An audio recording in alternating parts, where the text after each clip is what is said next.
आज हम लोग नया यूनिट चालू करने जा रहे हैं, विद्युत विभव।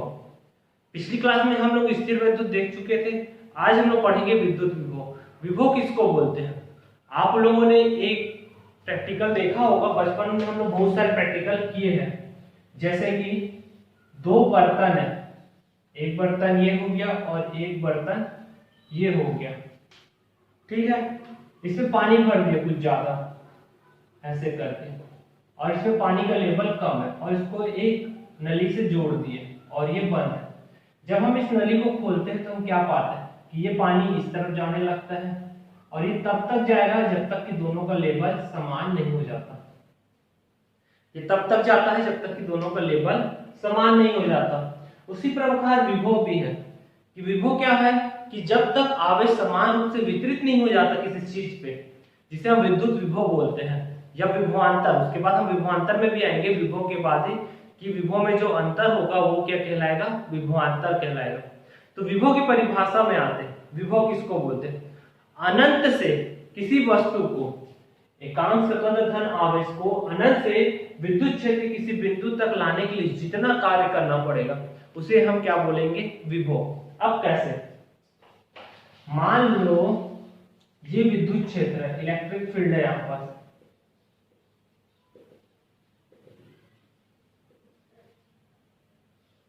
इलेक्ट्रिक फील्ड है। यहां पास कोई एकांक धन आवेश है, यहां पास है। इस धन आवेश को, ये कहां है? अनंत पर स्थित है। अनंत से यहां तक लाने के लिए जितना कार्य करना पड़ रहा है उसे हम क्या बोलेंगे? विद्युत विभव। अनंत से, अब स्वाभाविक बात है बहुत दूर है। कोई व्यक्ति मान लो एक प्रैक्टिकल के थ्रू, कोई व्यक्ति रायपुर में है, अब उसको बिलासपुर लाना है, अब उसको ला रहे हैं, तो लाने में हमको कुछ ना कुछ तो कार्य करना पड़ेगा। तो वही चीज यहाँ आवेश के लिए अनंत पे रखा हुआ है, जिसकी दूरी की गणना हमारे नहीं पता। तो अनंत पे रखी हुई वस्तु को विद्युत क्षेत्र तक लाने के लिए जितना कार्य करना पड़ रहा है उसे हम क्या बोलेंगे? विभव। इसके लिए सूत्र होता है, विभव को हम V से प्रदर्शित करते हैं, और ये परिभाषा लिखा हुआ है।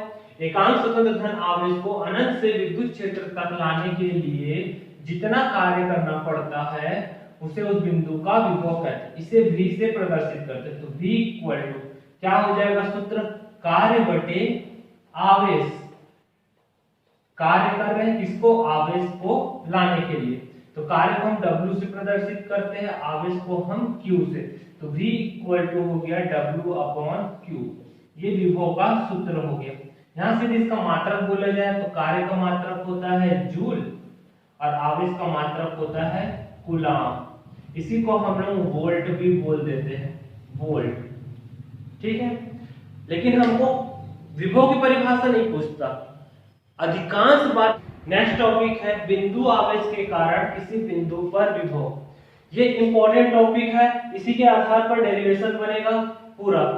तो इसके लिए हम लोग क्या मान लेते हैं? कोई वस्तु अनंत पर स्थित है, ये डायग्राम बना हुआ है, अनंत पर स्थित है। तो अनंत से बिंदु P तक लाने के लिए जितना कार्य करना पड़ेगा वो किसके रूप में संचित हो जाएगा?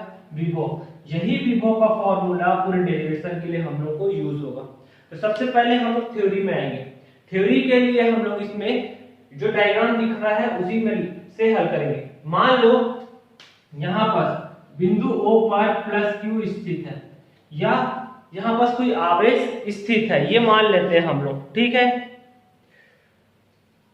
O पर कौन सा आवेश स्थित है? बिंदु O पर प्लस Q आवेश स्थित है। इससे r दूरी पर बिंदु P पर हमको क्या करना है? विद्युत क्षेत्र की तीव्रता ज्ञात करनी। मैं लिखते जा रहा हूं थोड़ा थ्योरी। माना बिंदु O पर प्लस Q आवेश स्थित है, आवेश स्थित है। इससे r दूरी पर बिंदु P पर विद्युत क्षेत्र की तीव्रता ज्ञात करनी है।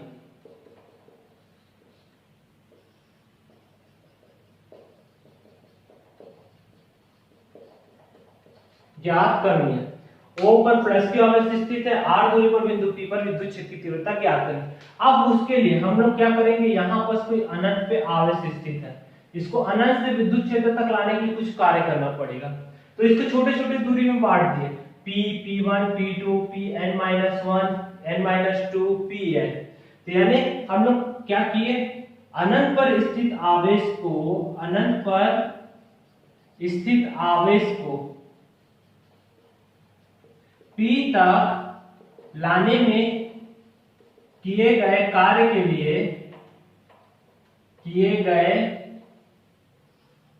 के लिए, उसे छोटे छोटे भागों में क्या कर दिए, विभाजित कर लिए, छोटे छोटे भाग में विभाजित कर लिए, छोटे छोटे भागों में विभाजित कर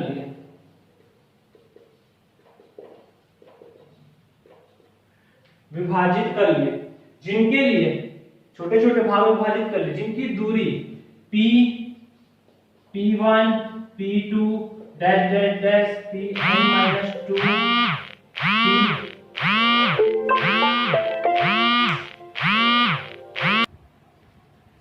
तो इनको छोटे भागों में विभाजित कर लिए। तो P, P1, P2, Pn-1, n-2 और Pn के बीच की दूरी क्रमशः क्या क्या है, R, R1, R2 dash dash dash Rn-2, Rn-1 और Rn।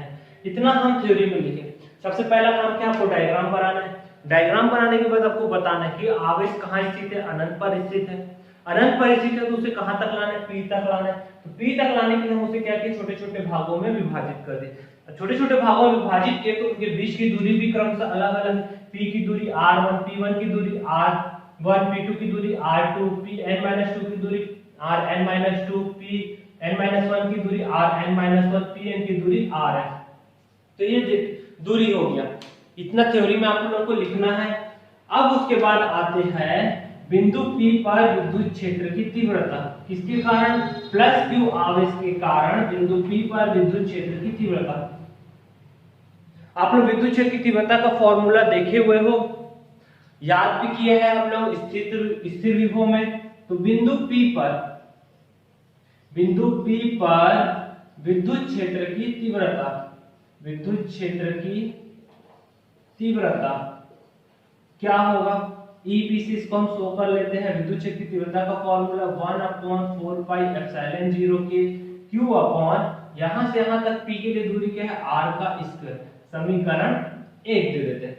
इसी प्रकार ये बिंदु P पर विद्युत क्षेत्र की तीव्रता हुई, इसी प्रकार P1 पर निकाले, किसके कारण, आवेश Q के कारण बिंदु P1 पर विद्युत क्षेत्र की तीव्रता, विद्युत क्षेत्र की तीव्रता क्या होगा,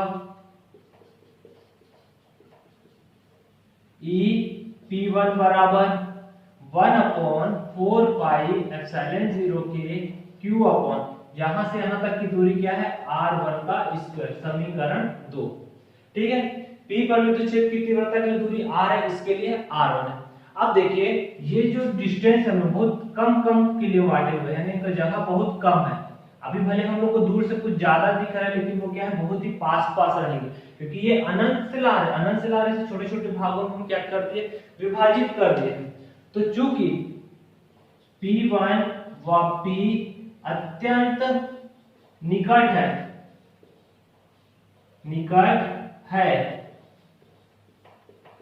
तो हम लोग गुणोत्तर श्रेणी का सूत्र पढ़े हैं। तो P1 व P अत्यंत निकट है, तो इनके विद्युत क्षेत्र की तीव्रता गुणोत्तर माध्य के बराबर है। और गुणोत्तर माध्य का सूत्र हम लोग जानते हैं A into B। अब A और B तो ले नहीं सकते, इसके लिए क्या है, EP और EP1। तो P और P1 के माध्य तीव्रता निकालें। तो इस प्रकार P और P1 की माध्य तीव्रता निकालें। इसको मैं रफ कर रहा हूं यहां पर, P व P1 की माध्य तीव्रता। तो P व P1 की माध्य तीव्रता क्या होगा, माध्य तीव्रता वर्गमूल EP इंटू EP1। अब ये वैल्यू को यहां पर रखें। EP का मान हम निकाल चुके हैं, क्या निकाले हैं, √1/4 पाई एप्सिलॉन 0 के Q अपॉन R का स्क्वायर। इसी प्रकार EP का मान निकाल चुके 1/4 पाई एप्सिलॉन 0 के Q अपॉन R1 का स्क्वायर। ये सबको मैं रफ कर रहा हूं। अब देखिए कुछ कॉमन निकल रहा है इसमें से, जो कॉमन निकल रहा है हम उसे बाहर निकाल देते हैं। कॉमन क्या निकल रहा है, 1/4 पाई एप्सिलॉन 0 के, दोनों में है, Q1 से Q निकल गया और ये क्या निकल गया R, और ये हो गया R1। इसको समीकरण हम लोग 3 दे दिए। ये क्या है, P1 की माध्य तीव्रता। ठीक है, यहां तक देख लीजिए। इसी प्रकार अब हम कार्य निकाले, तीव्रता तो निकाल लिए, अब कार्य कहां से, एकांक धन आवेश को, एकांक धन आवेश को P1 से P तक लाने में किया गया कार्य, लाने में किया गया कार्य का सूत्र क्या होता है, जो तीव्रता है इनटू दूरी, बल गुणित दूरी होता है, लेकिन बल की जगह तीव्रता गुणित दूरी।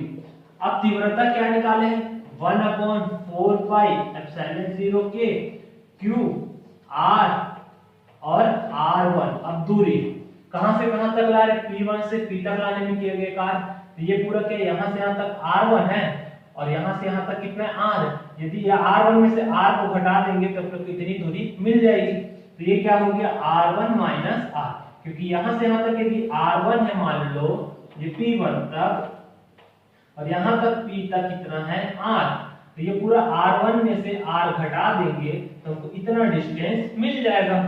तो ये घटा दिए। अब ब्रैकेट ओपन किए, ब्रैकेट ओपन करेंगे तो इसका गुणा इसके साथ होगा, तो क्या होगा, और उसका गुणा उसके साथ होगा, तो क्या बचेगा, 1/4 पाई एप्सिलॉन 0 के Q अपॉन R R1, और ये क्या हो गया R1 माइनस 1/4 पाई एप्सिलॉन 0 के Q R R1 into R से R कट गया, R1 से R1 कट गया। तो मैं इसको रफ कर रहा हूं पूरा,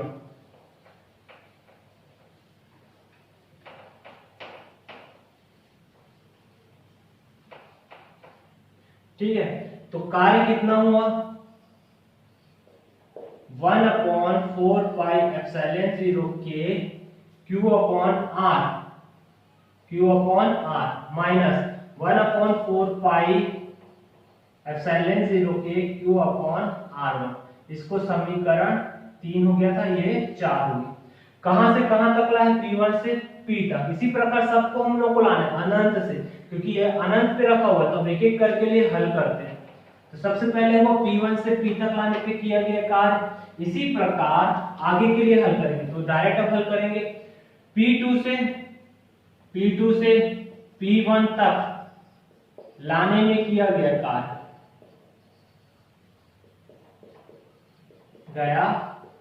कार्य, क्या होगा, 1/4 पाई एप्सिलॉन 0 के Q1 P2 से P1 तक लाने में किया गया कार्य, तो ये हो गया R1 माइनस 1/4 पाई एप्सिलॉन 0 के Q अपॉन R2। अब कैसे हुआ ये मत पूछना, क्योंकि हम डायरेक्ट ये फॉर्मूला से हल कर देंगे कि Q1 अपॉन R1 R2, फिर यहाँ से R2 माइनस R1, जब ब्रैकेट ओपन करोगे तो R2 कटेगा, फिर R1 कटेगा, तो R1 और R2। इसी प्रकार डैश डैश डैश पूरे बीच की वैल्यू निकलेगा, तो Pn से Pn-1 तक लाने में किया गया कार्य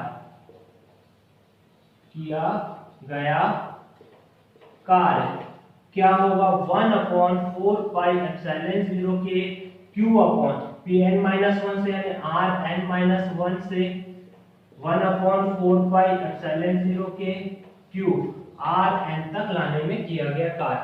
ये समीकरण 4 हुआ, 5 हुआ और ये समीकरण 6 हुआ, और बीच में भी जो समीकरण होंगे सभी होंगे।